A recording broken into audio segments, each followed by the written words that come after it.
Jesus taught us to pray, and he taught us to pray for the will of God, that it was an actual possibility that it could be here on earth as it is in heaven. That started just having my imagination run wild of what was possible in a church setting.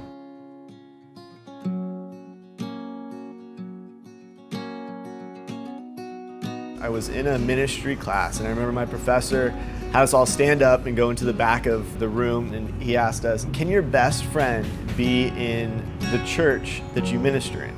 I leaned towards yes, but I didn't know exactly why. And then he started teaching from John chapter 15, and was saying that Jesus took his disciples, these people who had been following him, and dared to call him friends.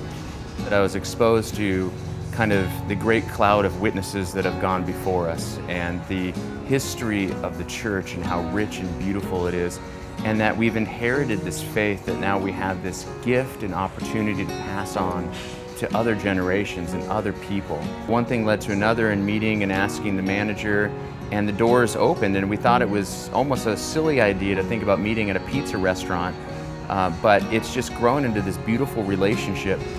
I like to tell people that there's hundreds of meals eaten here every week, but the first meal on the first day, on Sunday mornings, that's eaten here is communion, and that we share the broken body and blood of Jesus together. And how is that a blessing for all the other meals that are eaten here throughout the week? So reframing that central to worship is sharing a meal together, and so what better place than a restaurant? And so this started exciting us that we could create some space to allow them to explore what God was calling them to do and empower them to do it. And sometimes that begins with restoration, sometimes it begins with reconciling relationships with God and with others.